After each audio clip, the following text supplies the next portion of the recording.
Welcome to Channel 17, the Town of Colonie Government Channel. It goes all my life's a circle, sunrise and sundown. The moon rolls through the nighttime till the daybreak comes around. And all my life's a circle, I can't tell you why. Seasons spinning round again, the years keep rolling by. Good evening, I'm Joe Doolittle. And I'm Kate Dudding. And welcome to Story by Story. Sharing the human experience. We're a couple of enthusiastic storytellers who like to tell stories, like to listen to stories, and like to kind of facilitate the process of doing those two things. And we're going to spend an hour with you and a guest storyteller, Christie Keegan from Saratoga Springs, kind of sharing stories. And telling you of upcoming storytelling events so you can be part of our live audience, because this is wonderful, but when you're in the same room with a storyteller and the storyteller says something and you're nodding your head and the storyteller goes, "You know that, yes." It's the best live performance in my humble opinion, even though I love theater and I love music. But with storytelling, the audience is really a part of it. Now, this month, March, is a great time for storytelling because, first of all, spring happens again, and that's a great time for storytelling. I remember grass. It's green, It's right? green, yeah. That's way down underneath all that snow. And St. Patrick's Day happens in March, and that's a great opportunity for anybody who would like to be Irish to sing and tell stories, and maybe to eat and drink. But we don't need an excuse for those things. It just kind of happens. But actually, February was a pretty good month for storytelling, too. And you were pretty busy during February. Yes, I had several wonderful gigs. One of them is one that we produce, Story Sunday at the Glenn Sanders Mansion. I did a program with Claire Nolan called Love, Life, and Laughter, about all kinds of love. It was good. It was wonderful. I was there. And you told some wonderful stories about people who kind of made a difference. Yes. Well, Irving Berlin, I have a story about how he came to write the song Always. He wrote it for his sweetheart, who later became his wife, when they were separated for 6 months. Quite a little present, the song Actually, Always. And he gave her the royalties, right? When they got married, that was their wedding present. She was Catholic, he was Jewish. Her father was not at all happy that his daughter was dating someone who was Jewish, and he had separated them to see how closely they were attached. Very. That was one of the stories. And another one was about Lib Liberty, who's from Watervliet, a U.S. Army nurse for 28 years, and her love showed in the way she cared for the injured soldiers that she dealt with. A very strong, caring nurse who made a tremendous difference to the men that she served. And a local girl made good, so to speak. Yes. That I never had the pleasure of meeting her, but she did a video interview that's now on the Library of Congress's website. So there's all kinds of stories out there, and the ones that touch me are the ones that I like to share.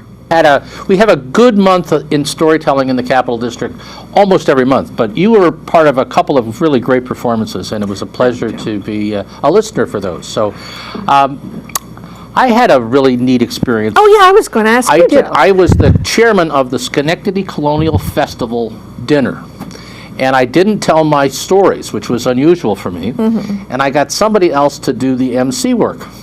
So I didn't have a lot of airtime, so to speak.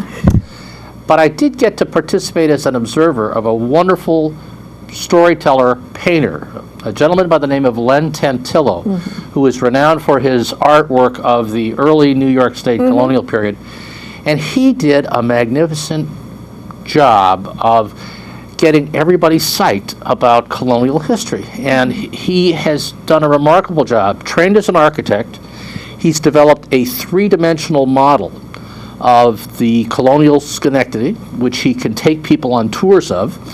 and which you can then use to illustrate various pieces of history in the stockade. So it's a physical 3D model, or No, it's actually a computer? computerized 3D model, but when he puts it up there on the mystery of television or PowerPoint, it's actually captivating. And they say that a story is worth 1,000 words, and I usually disregard picture. Oh, I was going to say that I thought it was the other way around. Although in this time the pictures actually were helpful, but if it hadn't been for the storyteller to weave the imaginary lines together, it wouldn't have been a performance. Oh, right. And it really was. So those are my observations about storytelling. And I encourage you to check our website if you want to know more about current programming. That's www.storycircle@atproctors.org. And we are the resident company at Proctors. The resident storytelling company. One of the few resident storytelling companies at a performing arts center in this country. And that means we can bring a pillow and sleep over anytime we want. Yeah. Okay. Now, we have a guest storyteller. Yes, I think we do. And it's a person who I've enjoyed telling stories with for a number of years. Actually, Christie Keegan is one of my oldest connections in storytelling. And if we have a moment, we might even tell the storytelling gig from hell. But probably that's a poor choice of words. But it was an actual event. Christie Keegan has been telling stories since she came across a great storyteller in Boston and acquired some affection for the art and the method of story in her life. She's been able to translate that in a number of venues. In her professional work as an advocate for many current social issues, among them domestic violence. Welcome, Christie Keegan, with us today from Saratoga Springs. Yes.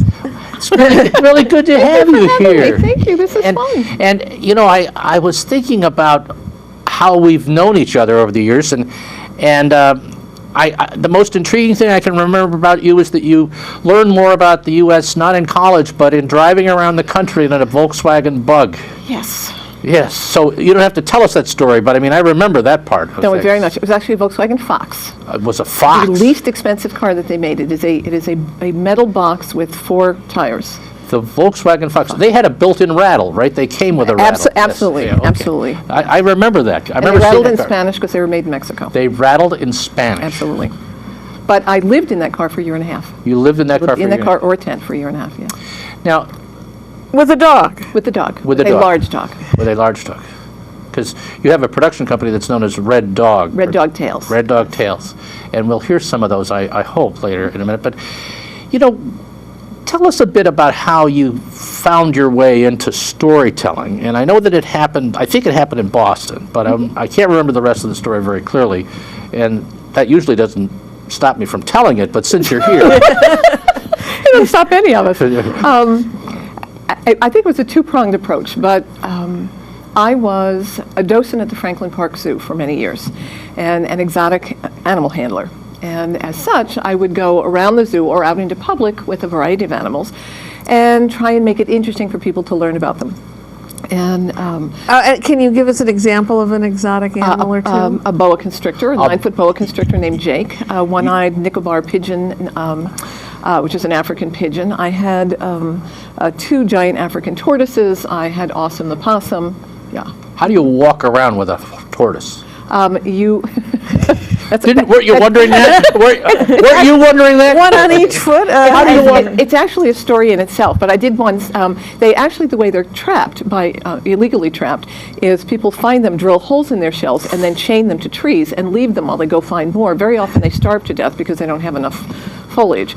So the tortoises that we had at the zoo had actually been rescued from illegal traffickers and poachers and brought to the zoo because they had nothing else. They were at the airport and needed to go someplace. So you hang on to the carapace and they don't go really fast, but if you want them to go in a different direction, it takes some nudging. So at any rate, I was telling a story one day with a large boa constrictor wrapped around my waist, and then I put him away and I put the pigeon down and I let the tortoise out, and I wanted to make it interesting, not exactly easy. I had my audience range from age 3 to maybe 80. So I get done with my spiel about these things. That was the tortoise. That was the tortoise. Okay. And this lovely man came down front, maybe in his 40s, and he was there with his wife, his children, and his grandfather, who was from Africa, from a country that was then called Zaire, now Congo. And he said, my grandfather would like to tell you a story about those animals, but he can't make it down front. So I climbed up, and he told me this lovely story about those 3 animals plus a civet cat, which is a small cat that probably fills the same niche as bobcats do in this country, kind of a small wild cat. So I paid very close attention. And while I had seen a storytelling before, it was nothing like this. This was very stylized, kind of within his culture story. So I paid very good attention, didn't write anything down. And the next morning when I get back to the zoo on Sunday, I thought, oh, I can do that. Whereupon I told probably the worst rendition of this story you could possibly imagine, and proceeded to fracture it for quite some 5 or 6 months, very badly. At the same time, I was in a graduate program at Simmons College. I was in an MBA program, and my math prerequisites, because it had been 30 some odd years since I'd been in a math course, included statistics and advanced algebra. I'm not good at those things. And there was a physician in my study group who needed an MBA in order to run her practice because it had become so complicated. So she went to a conference, long story short, which is always hard for us storytellers, but long story really short. She went to a conference. She had been to the zoo with her husband and children to see me do what I do, and brought me a flyer from the conference and said, we had a keynote speaker who does what you do. And I thought, he works at a graphic design firm. He handles strange animals. He is in an MBA what? No, he's a storyteller. I said, well, I don't know what that is. She said, well, it's what you are. It's what you are. It's what you are. So she gave me a flyer for the National Storytelling Conference. And I went.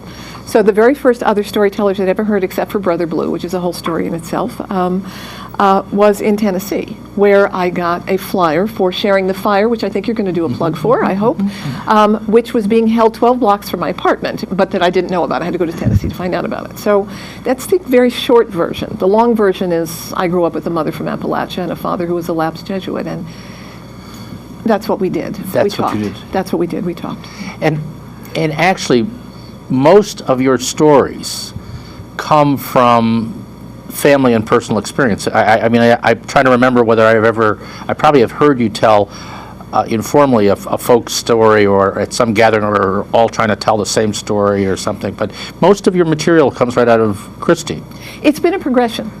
When I started, I did the story he told me, and then when I learned that better, because I found that story in a book by Verna Artema. It's called Traveling to Tondo, and I will tell you that today, because I knew you'd never heard me tell a story like that, and I thought people should know that I actually have quite a wide repertoire. But somewhere about, maybe 10 years into storytelling, I had started telling personal stories in very small venues like churches, but I started to tell them in larger venues, and so the second piece that I will tell came out of that experience. Well, Kate, this is a pretty good segue. Yeah, I think we're ready for a story. We don't usually get stories served up quite as well. But what we're going to do... But the rehearsal we had before the show really has paid off. Yeah. What rehearsal? Well... Were you there? Just a second. Yes. We're going to hear a story that Christie's going to grace us with the telling of a story, and then the three of us will kind of debrief each other on both the method, the technique, how it felt, what was going on. And we regret that this isn't two-way television, so you can join in, but we do have monthly meetings of Story Circle where this kind of thing goes on, and you should show up sometime. With that, we'd love to hear a story. So this is my version of Traveling to Tondo, which I heard first from that elderly man from Africa, heard 2 more times at the swapping ground at the National Storytelling Conference by 2 different tellers, still didn't have a name, and then, in the way that you know this happens, found a book by Verna Artema, who is a transliterationist, I think it's called. She takes oral tradition and puts it in writing, and it's a gorgeous book. So Traveling to Tondo. Once upon a time, in a small hut, in a small village, in a large forest, in a country then called Zaire and now called Congo, there lived a cat, a civet cat, a wild cat, sleek and yellow with brown spots down his side and big yellow eyes. He was muscular from days of hammering copper. He was the most famous coppersmith in the entire region. His neighbors would hear him tapping, tapping, tapping on sheets of copper and copper wire and once a month or every 2 months, he would pack up a huge basket and travel to Tondo, the market town. He would set out his wares on a blanket, and in no time, everything would be sold. Well, one morning, he went all the way to Tondo. He set out his wares, and about halfway through the day came the most beautiful female civet cat he had ever seen. His heart stopped. He was thunderstruck. She picked up bracelet and ring and earrings, and then finally said, "This one is beautiful." He summoned up his courage. He took it from her. He said, "No more beautiful than you," and gave it to her. "No, you can't pay me. No, you should wear that." Well, in time, as it happens, over months and months and months, he became completely smitten and eventually asked her father, as was the custom in those times, if he could wed her. As was also the custom in those times, he had to pay a bride price, a dowry. The bride price, the dowry, was high. As her father said, "I have given you enough of my money over the years for both my wife and all my daughters. You must fill a basket that will keep them happy till the end of time before you can marry my daughter." And so Bwane, for that was his name, went back to his little hut and began to tap. Day and night and day and night, until a huge basket filled with beautiful copper bowls and plates and cups and earrings and necklaces and bracelets and rings. He put the pack on his back and he set off. It would be Bwane traveling to Tondo alone for his wedding. But a man cannot go to his wedding alone, and so he came to a tree almost at the edge of the village. "Mbenga! Mbenga, are you there?" Mbenga, the pigeon, fluttered to the ground. "Bwane, I see you are going to market." "No, not just to market. I am going to be married, and a man needs his friends. Will you come to Tondo with me to marry the most beautiful girl I have ever seen?" Mbenga said, "Of course I will come with you. That's what friends are for." For those of you in the audience, that's what you can say, even though we can't hear you. And so they set off. It was Bwane and Mbenga, the two of them, traveling to Tondo. Well, in a little while, they came to a huge hole in the ground right beneath a huge tree. And Bwane put his pack down and put his paws to his mouth. "Unguma, are you in there?" "Yes," said Nguma the python, who slithered out from the hole and wound himself around the tree and in among the roots. "Yes. Oh, I see you are going to market." "Not just to market. I am going to Tondo to be married. And Mbenga has consented to go with me, and I would like you too as one of my attendants." "All the way to Tondo? Aren't there any nice girls around here?" "Please." And Nguma said, "Of course I will come. That's what friends are for." And so they set off. It was Bwane and Mbenga and Nguma, the three of them traveling to Tondo. Well, in a little while longer, just at the edge of the village, they came to a little hut, and in front was Ulu, the tortoise. He was mending his fishing net. "You are going to Tondo? Are you going to market?" he said. "I am going to be married," said Bwane. "Please come to the wedding, Ulu. I would love you to come." "I love weddings. They have cake," said Ulu, who was a little rounder than he needed to be. And so they set off. It was the four of them traveling to Tondo. Well, even in the cool of the forest, the temperature was rising as the day went on, and they all became thirsty, and they came to a large pool of cool, clear water, and they all started to drink except Bwane, who... "Oh, I am forbidden by ritual to drink from there. I have to drink out of my bowl, and it is the one thing I didn't pack." So he asked his friends, "Will you wait for me while I go back to my hut and get my bowl?" "Of course we will wait," they said as they sat down. That's what friends are for. And so Bwane raced back to his hut, grabbed his bowl, and raced back. He was very thirsty. He filled bowl after bowl after bowl of cool water, and finally, when he was sated, he dried it off, put it on top of his pack, and the four of them set off. It was the four of them traveling to Tondo. Well, in a little while, they came to a huge date palm tree that was laden with nuts. And Mbenga flew to the top and looked, but none of them were ripe. But Could we just wait? It looks like it'll only be a week or two, he asked his friends. You know how much we pigeons love those nuts, and my family eats them all before I ever get enough. Of course we will wait, said his friends. That's what friends are for. And so they sat around the bottom of the tree, and for a week, 8 days, 10 days, 14 days, and they were ripe. And Mbenga ate as much as he could, and then he flew to the ground a little heavier, and they set off, the four of them, traveling to Tondo.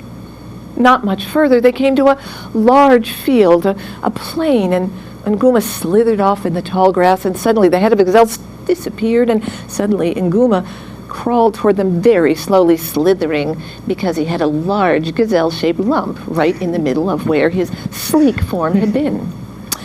Oh, friends, I can't travel very quickly now. We must wait for my lunch to digest. Of course we will wait. That's what friends are for. Oh, they waited a week or two or three, and finally he resumed his beautiful sleek shape, and they set off. It was Bwane and Nguma and Mbenga and Ulu, the four of them traveling to Tondo. They were almost at Tondo. They were just at the edge of the forest when they came to a giant tree that had fallen across the path. The brush was so thick there was no way around it. Well, not a problem for Mbenga, who flew over it. Not a problem for Nguma, who slithered over it. Not even a problem for Bwane, who leapt over it. But Ulu, the tortoise, he tried, and his friends pushed and they pulled, but there was no way. Oh, I'm so sorry, my friends, but if we wait for the log to rot, I will be able to break through, and then we can go to Tondo. Wait for it to rot, said Bwane, but I want to get married. Wait for it to rot, said his friends. I want to go to the wedding. Well, I waited for you, Bwane, when you got your bowl, and I waited for you, Mbenga, when you wanted the nuts to ripen, and I waited for you, Nguma, for the gazelle to go away, and... Oh, all right, his friend said. Of course we will wait. That's what friends are for. And so they waited, and they waited, and they waited, in a year, and two, and three, and every day Ulu would try, and eventually the log fell away, and there was great rejoicing in the group, and they set off, the four of them, right into the center of Tondo. Bwane marched up to the house of his beloved, and there she was in the front yard sweeping. Little kittens around her feet must be her little sisters, he thought. Beloved, I have come for our wedding. Where have you been? I waited as long as I could. I married someone else. But no, you couldn't have. I had to go back and get my bowl, and Mbenga had to wait for the nuts to ripen, and then Nguma, we had to wait for his lunch to digest, and then Ulu, we waited for a tree to rot. At which she picked up her broom and began to beat him around the head and shoulders. You are a fool, a complete fool. And she began to chase him, and her kittens chased him. And then suddenly her huge husband began to chase him. And it was the four of them running, flying, streaking, waddling as fast as they could, all the way home from Tondo. And the moral of the story, as it was explained to me, was sometimes you have to say no to your friends. I give you traveling to Tondo. Oh, I had no idea where that story was going. I mean, I knew we were going to Tondo, but I know, and it's wonderful with kids. And that's pretty much the way this grandfather told it to you in the bleachers at the zoo? No, but closer than the book. Closer than the book? Sort of. Wow. Yeah. And it's just amazing that the three unconnected animals that you had were all from the same region, and I was doing it in the African tropical forest at the zoo, which is why I had three African animals. But that he had a story that fit them. Yeah. And it's intriguing. You know, you did the animals so well. I mean, I don't want to say this, but you really look like a good snake. I mean, that was and to me as the listener, you know, you find yourself getting into the characters yourself, and when you became the animals, it was just, I'll use the term exquisite, because that's hard to do for a storyteller, to be more than yourself in a way. And you were everybody, including the irate fiancé. Yeah, that was, somehow women do that really well as a kid. No, It's practice, Joe. Practice. Practice. It's actually, I didn't do it here because I'm not standing, but when I do it with children, they actually get to make all the motions with me. So I teach them, we sort of practice beforehand, slithering in place and flapping in place and doing the cat thing in place and waddling in place. And so it's really quite fun for the audience. It's, you know, you've touched on another thing, and maybe we could talk about that for a bit. You know, we often think of stories and storytelling as for kids, although that story certainly makes the point that it's universal. It's really a story for teenagers. Yeah. I used it in schools when I was doing bullying prevention, why you need to say no sometimes. That it's a good way in with older kids. It's great with pre-K because they just love to wiggle and squirm, but it's actually very good with older kids and adults. Yeah, I mean, I could identify it. I've been a long time ago teenager is what I am now. So, but I thought it was just intriguing, and it also makes another point about the cross-cultural or the diversity nature that comes with the story. Here you are telling a story from the Congo, and relationship-wise, it fits right into the United States inner city, suburban, cosmopolitan population, because the truth in the story is pretty universal. The first time I heard it, I could hear my mother saying, "And if your friends told you to jump off a bridge, would you do it?" The famous refrain of my life, because I was often the one jumping off the bridge. Yeah. And honestly, which is how, as you know, we find stories. They're the stories, they may be someone else's story, or they look like they are, but they resonate. Right, and the interesting thing is, even though your mother wasn't in the story, she was in the story. She was in the story. Oh, she was in the story. Yeah, and that's kind of another way of making the point that stories are generative for the listener. You generated a story, and I was thinking the same thing about my father's admonition as I was going out into the world and able to drink legally. He would look at me as I went out the door, and he says, "Don't go into a place you wouldn't want to be found dead." And, you know, there was a message in that was way beyond his ears, I thought. But it's the same kind of thing. And I heard that voice at the end of your story because it's the same kind of familial reinforcement. So the story brings a lot more to the listener, to you, than just the story. I think so. I don't know of, I guess if you haven't had any experience in a particular arena, a story might not resonate for you, but that's pretty rare. Most people, if they've lived it all, have something that resonates somewhere. Now, I have a thought in a different direction, that the fact that the characters in the stories were animals. Now, I know in some Native American traditions, they believe that the Creator first created the animals and then people, and so their ancient stories are about the first people, the animals. And I was wondering if you knew any background about the tribes in the Congo, whether it was that idea or removing it from humans to animals makes it easier to hear. I don't know that I've ever seen anything written about how it happened that way, but I think in almost every culture, and I do tell stories from almost every culture, except Native American ones here, for a variety of reasons, almost all of them have stories that way, except Asian ones, which seem to use people more. They use animals and people more. So I don't know, honestly. The answer to that is I don't know, but my guess is it's probably somewhat similar. I mean, Montaigne, I think, in France in the 1600s, I think, he wrote fables about animals. And of course, we have Aesop in Greece before Christ was born. And easy, I think, clever as a fox, kind of to assign the same personal characteristics we might have as humans to animals, and then have them embedded in that, almost being able to use the character to make the point, I think.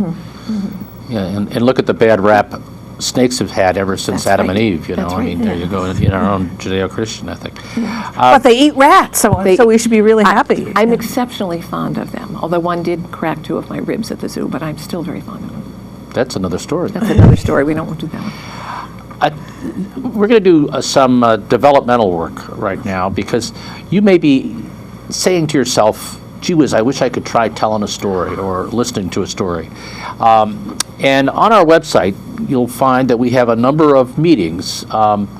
We have a meeting here at the Colonie Library, and on the odd months, so in March, it'll be the second Tuesday of March. No, third Tuesday. Third Tuesday in March, here at the Colonie Library, and it's just a gathering of storytellers, and we swap stories. And starting at 7 o'clock at night. Starting at 7 o'clock. So if you want to kind of come and get around the table with us, we'd love to see folks who are interested in listening or telling or learning more about storytelling. With the only thing is no reading of stories. Yeah. We're not yes, we do create our stories, but we always want to have contact with our listeners. And if you have to read the story, you're getting more contact with your paper than with your listeners. Right. So that's a little bit about our art form that we maintain even in our meetings. The other thing that our Story Circle Guild does to encourage storytellers is we have an open mic in Saratoga that happens at Cafe Lena on the first Monday. Maybe Christie can tell Maybe, us. because you helped start it. No, because actually we've switched it and I've forgotten the mnemonic. I'm really sorry about this, because we've been alternating it's- Woodlawn Commons and Cafe Lena. Right, and it's the second Second Monday Monday of the odd months is at Cafe Lena at 7 o'clock. And I guess these schedules are unusual to accommodate people who always do something on a Monday or a Wednesday or whatever. It seems like an intelligence test, but it's in March, on the second Monday of the month at You'll be 7 at Lena's. o'clock. You'll be at Lena's. It will be Cafe Lena's, and Eileen Mack will be the featured teller. So she'll have a set of about 20, 30 minutes of stories, and then other storytellers will tell stories before and after her. And that's a great opportunity to perform or try out a story, or to listen to storytellers and to meet other storytellers. It starts at 7 o'clock, and there are a number of good restaurants on Philo Street, where Cafe Lena is. I really like the little Thai restaurant that's right across the street. So you get up there with some friends, have supper, come across the street, have a cup of coffee, and listen to some good stories. So we encourage those two. In a more performance-based venue, there are a couple of other opportunities that we offer that we've been producing for a number of years. One of those is at the Glenn Sanders Mansion. You heard Kate, who was one of the two storytellers who performed there at Story Sunday in February. And coming up in March, we have a combination of music and stories that is just wonderful. And why don't you tell them about that event? Okay. It's called A Musical Journey Through the Stories of Ireland, because it's going to be held on March 13th, which is very close to St. Patrick's Day. Yeah, and Joe has and I'm wearing green, not exactly Kelly green, but nonetheless green. I'm sorry, I'm not. And I have my green eyes. So anyways, we digress. So I have my red eyes. What does that say? Too many bars. Too many bars. Okay, but Stories Sundays start at 5 o'clock, and you get about 15 minutes of stories and or songs in this case, because our two performers are Barbara McCarthy from Wilton, but originally from Ireland, near Limerick, and Frank Orsini, who is a fiddler and a harpist, and I don't know what instruments he's going to bring with him. But he accompanies Barbara. Sometimes he plays solo. We've had them before, and it's a wonderful experience. It is a captivating evening. I Right. would say that's what you can look forward So to. you get about 15 minutes of performance and then your salad, and then about 30 minutes of performance and then your entree, and about 45 minutes of performance and then your dessert. And the entrees that month include, Of course, corned beef and cabbage. that's right. And there's also a vegetarian option, and there's a chicken option too, right? Yeah, right. Okay. Chicken or fish, I can't remember. And those reservations and things are on the little flyer that you'll see in a minute, and they're also available through our websites. So please consider that. We have two websites. One, and they're interconnected, but one that's easier to remember or shorter to type is story-circle.org. A dash, not an underline, story-circle.org. And you can get to Story Sundays or to the events that we have at Proctor's. And storytelling at Proctor's is word plays, which takes place on Sunday afternoon at 2 o'clock in the afternoon, and that's strategically positioned so you can come and graze or shop in the Schenectady Green Market, which is in the downstairs at Proctor's, and we're in the gallery, which is just up over the box office, and it's a wonderful thing, and they're going to have some wonderful tellers on March 27th at 2 o'clock. One of those storytellers is Christie Keegan herself, and she's partnered up with Frankly Speaking, which is a married couple, Frank Wind and D. Ellen Lee, Frankly Speaking. And their title is Tales and Tales with a Twist. The first Tales is like stories, and the second Tales is like what's on the animal's rear end.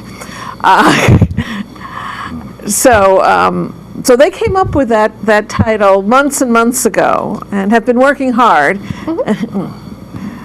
Yes, I now have 4 hours of animal stories. Go Right, on. and perhaps we'll have a deal that if you come early and buy your ticket, you'll be able to use the ticket to get a discount. Check our website Well, for I will details even on make that. this pitch because I've done a lot of research. Storytellers have to do a lot of research. And I have some good friends that run the Cascade Winery, which is down in Dutchess County. And they have a booth at the Green Market.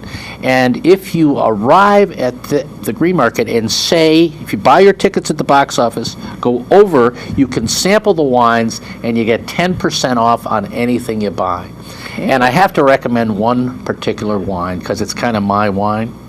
They make something that's called Hamburger Red. And it is the equal to any Chianti I've ever had. Wow. It's really very good. So it's not made with hamburgers. It's No, it's by not. the name and suggestion you can have with yes, it. Yes. Okay. I would recommend the Hamburger Red and stopping by there and saying you're a story listener or a storyteller, and that's what happens. So. Now, one of the other interesting things that have happened here, Christie told a very interesting story about how she became a storyteller. Frankly Speaking, Frank and Dee have a wonderful story that I hope they'll tell about Bashert, about the coincidence of their own meeting, which is a great story. And Barbara McCarthy is actually Barbie McCarthy Willems. And she's a good story because her father raised racehorses. After college, she worked at the UN. Her father brought the horses to Saratoga.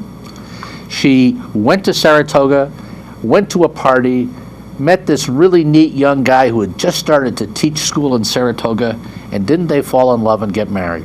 And that's a pretty good story right in itself. So we all have our own stories, and come to some of these and you'll hear more stories, and come to our open mic or a storytelling meeting, and we'd like to hear your story. And just a quick preview of something that's happening at the beginning of April, just so you'll put it on your calendar because it's pretty special.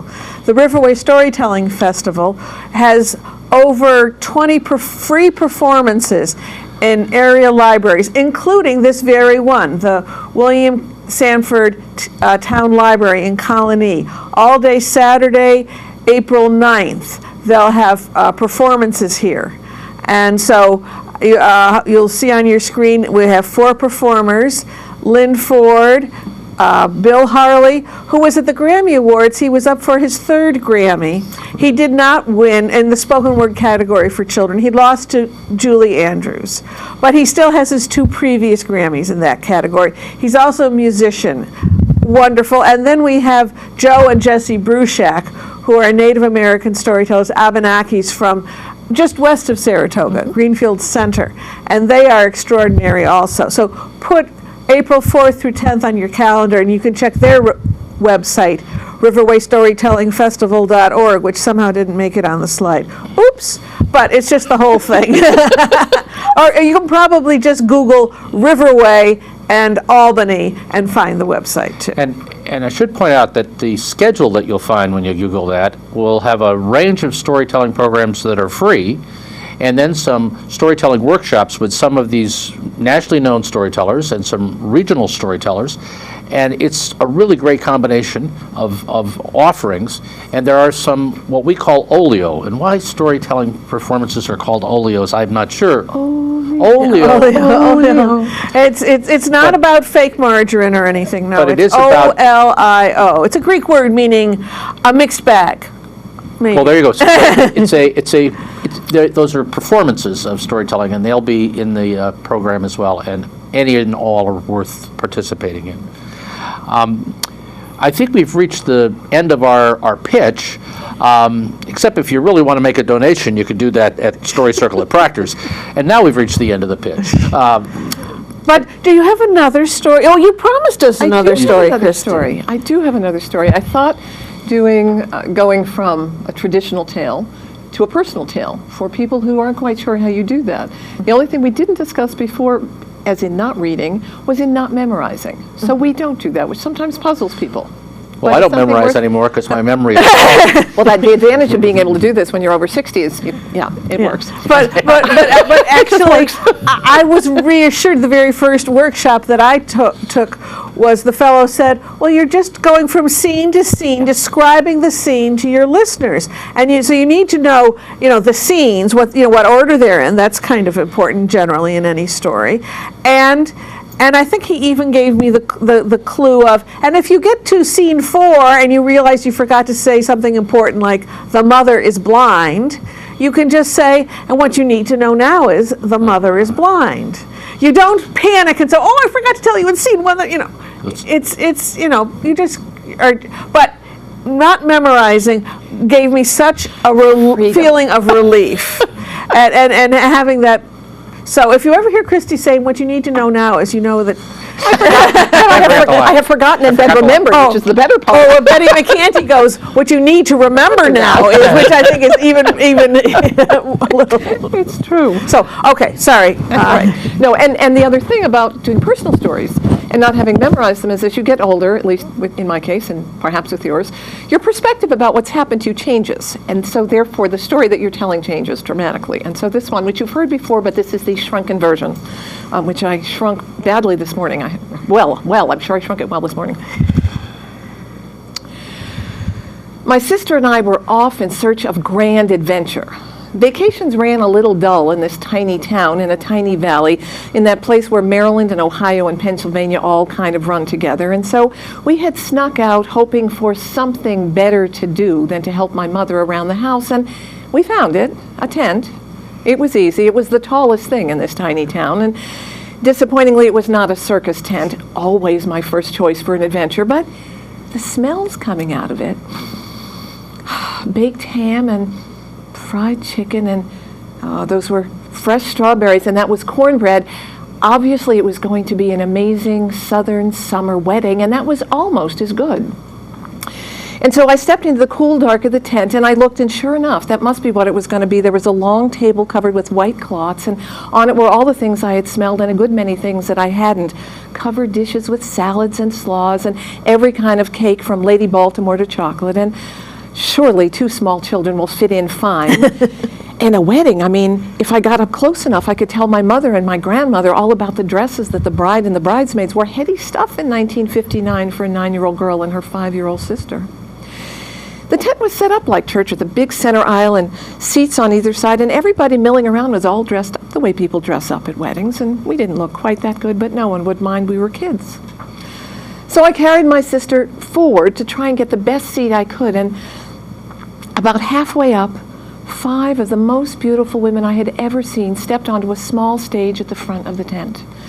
They were dressed in summer dresses in sweet shades of watermelon and peach, and their hair was all piled up on top of their heads. They had some flowers here and some with little hats and red fingernail polish and some toenail polish peeking through their shoes. Some had flowers on their dresses, and all of a sudden they stepped forward together. There was to be no bride, and they sang. I looked over Jordan, what did I see? Coming for to carry me home. A band of angels coming after me. Coming for to carry me home. And then 3 men stepped forward, and they were dressed in starched white shirts and pressed black pants and shiny black shoes, and they sang, "Swing low, sweet chariot, coming for to carry me home. Swing low, sweet chariot, coming for to carry me home."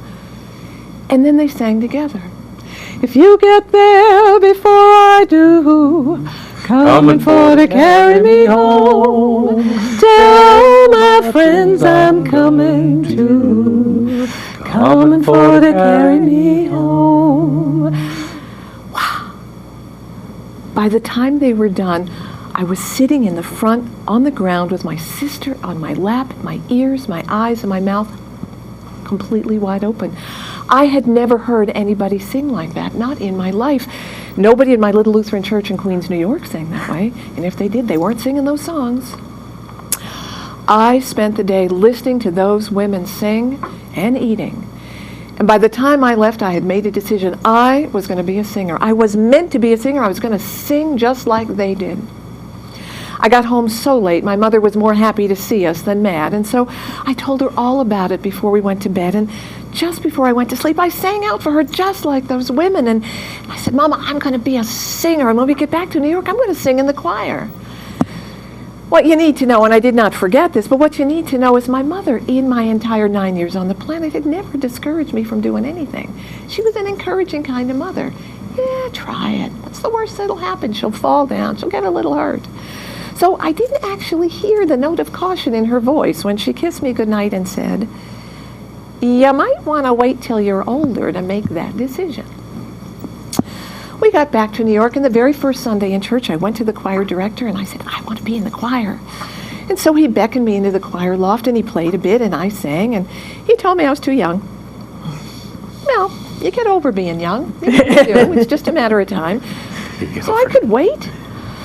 The very first day of the 4th grade, there on the green board, blackboard was green, chorus tryouts, 3 o'clock, all welcome. Wow. So me and my friend Elaine went, we stood in line in the auditorium, snaking our way down to the music teacher who was at the grand piano, and I watched as kid after kid after kid sang out and got put in their place up on the stage, and got to be me, and the music teacher stuck her pencil in her hair, and she looked at me, and she arched her hands, and she started to play, and I started to sing out the way I knew I could. I was going to show them how it needed to be done. "Oh, beautiful, full, spacious..."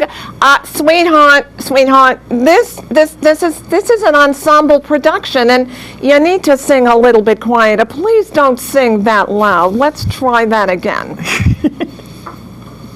I didn't really want to sing softer. I wanted to sing like those women, but okay, I'd try.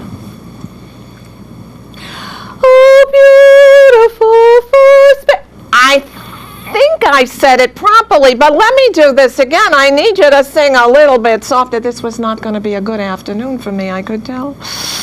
So again, and finally by the 3rd time, the music teacher looked at me and said, "I have a job for you. I know exactly what you can do for the chorus. You can hand out programs at every single performance."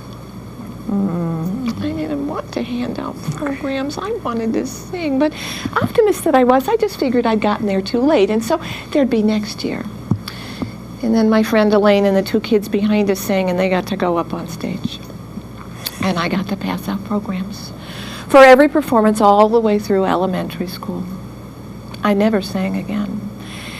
I mean, you know, in the shower and in the car when I could drive, and at rock concerts in the 60s because nobody could hear me, but I never, ever, ever sang again in front of anybody until my 40th birthday.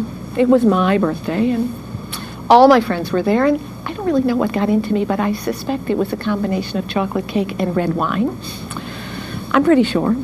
And my girlfriend Wendy, who's a singer-songwriter, folk singer, a couple of CDs to her name, had her 12-string, and my friend Bill with his gorgeous baritone, and his daughter had a music scholarship to Columbia, voice scholarship. They're all singing. We're having a good time. Next thing I know, Wendy's playing her favorite song. It's the end of the night, and I can't help it. It just comes out. Amazing grace, how sweet the sound that saved a wretch like me. Well, I thought I did okay. I didn't really think I was singing loud. I thought I toned it down. I thought, the last 30 years had taught me something, but apparently not. Because when Wendy hugged me goodnight, she said, really, you shouldn't sing. You just sing too loud, and you're kind of not really in harmony with everybody. And even Bill and his daughter said, well, I don't think you should do that.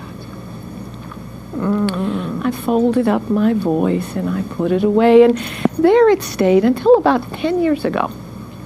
I had a gig at St. Catherine's, which is a residential program in Albany, and every Saturday I would go and I would tell stories at a 2-year gig, and tell stories at each of the residences. And the kids were mesmerized by the stories. No one had ever done this with them before, and they would ask often for the same stories over and over. And there was one that they loved, and it's by a man named James Howe. It's called I Wish I Were a Butterfly. It's this really beautiful story of the littlest cricket who wants more than anything to be a beautiful butterfly, and all the things that would go with that. And so I started to tell the story the way I always told the story. Usually I would say, and the littlest cricket thought if he were a butterfly, he could do anything he wanted. Only out of my mouth came, I wish I were a butterfly, a butterfly, a butterfly, 'cause if I were a butterfly, I'd flutter right by you. And nobody laughed. Nobody told me to be quiet. And so the next line of the story, the way I always told it, was, and the littlest cricket thought if he were a butterfly, everyone would think he was beautiful. Only it came out, I wish I were a butterfly, a butterfly, a butterfly, 'cause if I were a butterfly, you'd think I was a beauty too. Nobody laughed, and nobody told me to be quiet. The next line was always, finally the littlest cricket thought if he were a butterfly, he would never cry again. I wish I were a butterfly, a butterfly, a butterfly, 'cause if I were a butterfly, I'd never cry boo-hoo. Nobody laughed, and nobody told me to be quiet. So I tried it at the next house, and the next one, and the next one. And in the 5th house, the house with the littlest girls, when I got done, this little girl came up to me, and she pulled on my sweater. She said, Miss Christie, I really, really love that song about the butterfly. Could you teach me the song about the butterfly? Because I want to sing just like you. And on my way home that day, I thought to myself, how many things have I done? How many things have we all done or not done just because somebody once told us that we couldn't?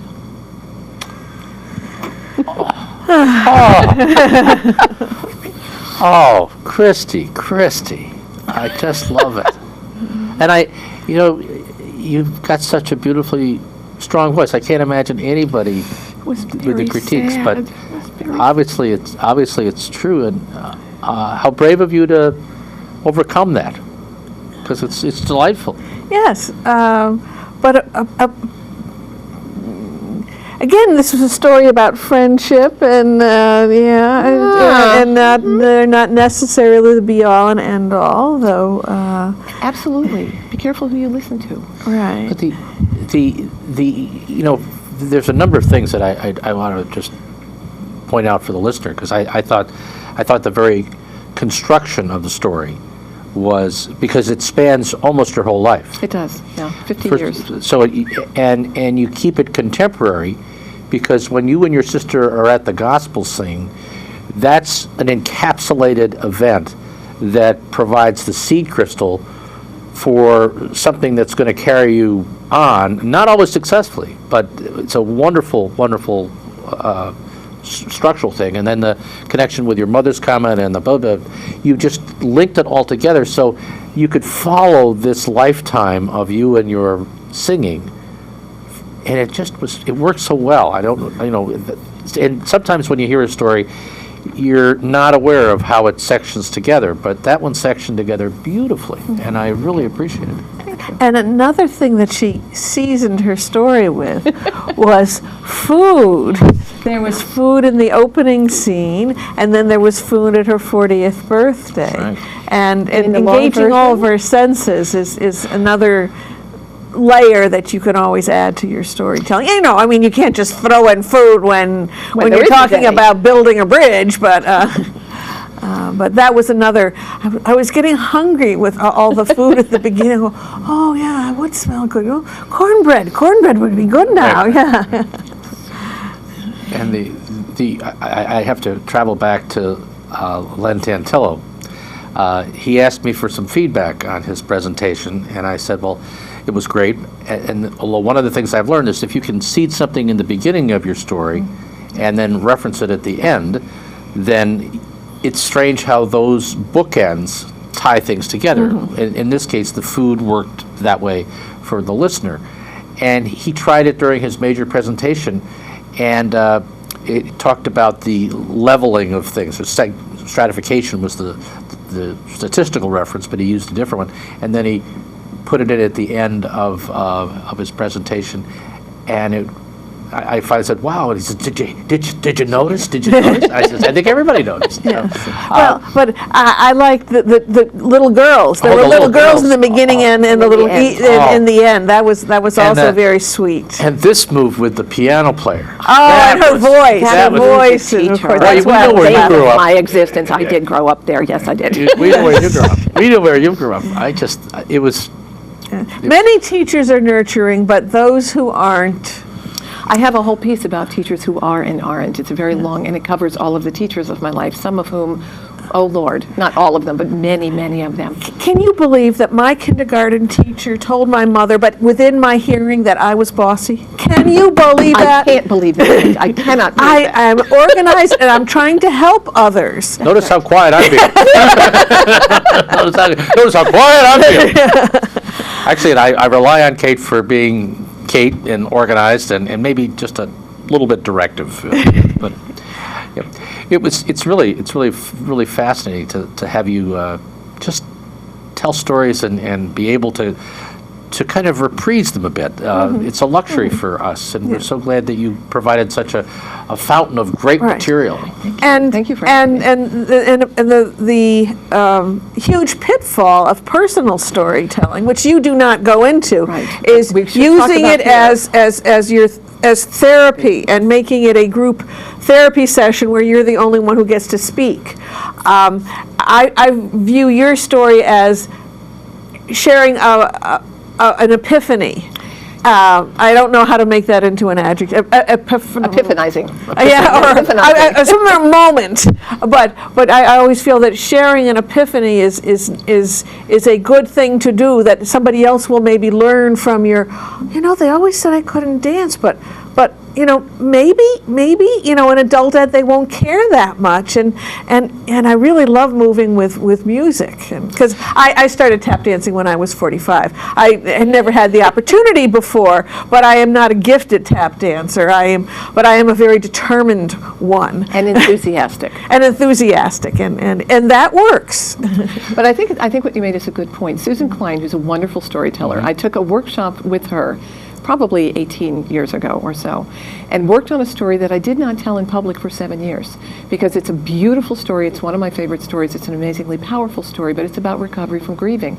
And until I was done, that story couldn't be heard. Now I tell it as a joyful story, but for the 7 years of rehearsing it and wearing my poor friends out, it was arduous. So I think that's a great point. Great point. The nature of that, and a point for next time, perhaps, is that the epiphany is just one description of a moment. And if you think back through the stories you've told, we remember the moments. We remember you sitting with your sister on the lap and the gospel singing and the teacher. So what stories do is they actually do just describe those moments, as Kate said, the scenes.